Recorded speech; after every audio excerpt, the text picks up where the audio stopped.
Okay, home buyers, tough love for you here today. First, you told me that the housing market was too heated and it was too hard to get into a house, so you couldn't buy anything then. You're waiting for the market to cool down. Now the market has cooled down, and you're telling me interest rates are too high, and now you still can't get into anything. This is a really important time for you to think about what you want to be doing. I have been listening to so many podcasts, reading articles. We're at this point of flux, and we are potentially at a point where people will be permanently priced out of the housing market. We're seeing a lot of inflation. We're seeing things changing. And I don't want it to be like you didn't get in now, so you're never going to be able to get in.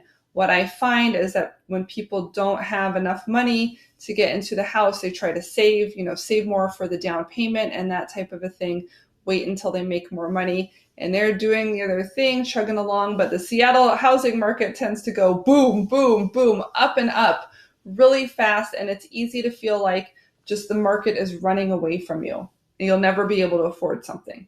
So what I always encourage people is to get into something, get your foot in the door, even if it's a smaller house than you like, a condo further away, so that you are, when the market makes these big jumps, you're taking you're along for the ride, right? You're not trying to save your way into something that is like a runaway horse and you're here like jogging as fast as you can. You're not going to be able to keep up.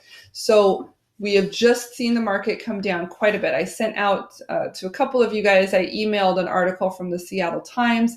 If you want more information about that, you can, but short version is the Seattle Times says the Seattle market is the fastest cooling market in the country. Now, what does Warren Buffett tell us? He's basically tells us when there's blood in the streets and everybody is afraid, that's the time when you need to take action. So a lot of people are saying, we always have our story, right? We're pumped fear into us by the news 24/7. But the investors that I know, the investors that I hear from are saying they are looking at this as a buying window, as an opportunity that may not come around again. So with prices having gone down, 10 or 20% in some areas, this may be a buying opportunity for you.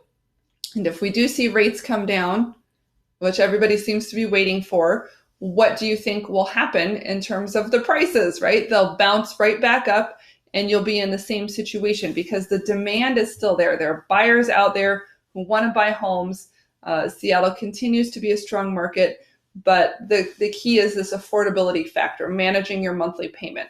So what I would suggest is that you use this fall as a buying opportunity to at least look around, to at least educate yourself and get to know what's out there. If we start to see interest rates shifting lower, we have one more planned rate hike this year, from what I understand. The Fed just announced that. So, and the Fed has said they're going to keep increasing the rate until we have inflation under control. But when that happens, we're just going to see the prices bounce back again. So what I would suggest is look at this opportunity to get in with a lower price, a purchase price. Your interest rate may still be high, but there are mortgage programs that can address that. I'll go over that here in a second.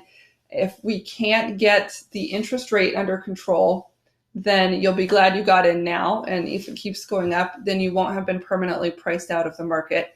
If it does go back down, you can always refinance in a year or two into a lower rate. So what are people offering? What are the mortgage options for this new concern that now our payments are too high? So number one, you can have an interest-only mortgage where instead of dividing your payment between principal and interest, you're only paying interest. You can have a 40-year instead of a 30-year amortization, meaning the payments are stretched out over a longer period of time. You can do an adjustable rate mortgage, which gives you a lower interest rate for the first 3, 5, 7, or 10 years, whatever you decide. And at that point, after that, the interest rate is going to adjust to whatever kind of the going rate at the time would be. This is a really popular option in a lot of other countries, and especially if hey, I'm a resident, I'm only going to live here for like the next 5 years. And then when I finish my residency, I'm most likely going to move and get another job somewhere else. Or, whatever the case may be, if you know that you're not planning to live in the house forever, most people only live in their house on average 7 years. a 30-year mortgage may not make the most sense. If you are concerned about the risk of the mortgage adjusting, here's another strategy you can take. You can get a fixed rate 30-year loan and you can buy down the interest rate. So for the first, let's say your interest rate was 6% on this loan, you can pay a fee up front. And a lot of times, buyers, you have some negotiating room. You can get the seller to pay this fee for you as part of your closing costs. So I've seen sellers offering this, and it's a whole new world with the buyers having a little bit more control and buying power. Anyway, they pay a fee, you or them pay a fee up front, and they will reduce the interest rate by 2%. So instead of 6, you're down to 4. So you have a 4% mortgage for the first year. And it bumps up, you have a 5% mortgage for the second year, and then it bumps up and you have your regular 6% mortgage going forward. That gives you a little more time to ease into the higher budget. You'll probably have some cost of living increases in your paycheck from work. You can maybe downsize some of the other things that you need in order to be able to pay for that. And it is really important. People who own real estate have generational wealth building opportunities. They are not living paycheck to paycheck. They just statistically have more wealth. And for most people, their home equity is a large part of their wealth. Here in the Seattle market, we have so much money. The real estate is so expensive. If you can get your foot in the door and hold on for the ride, chances are you're going to end up doing very well 10, 20, 30 years down the road. And again, remember, not everybody buys for investment purposes, although the finances are always a big deal here in Seattle because our real estate is so expensive. But if you can just get in there and hold on, instead of looking at these short-term blips and bloops on prices and inflation, let's look at the big picture and where you're going to be 10, 20, or 30 years from now. If you do have additional questions, it's Emily Cressey with HomeSmart Real Estate. My website is homeproassociates.com. And as always, I'm here to help. I'm only an email away, so shoot me your questions and I will be sure to answer them.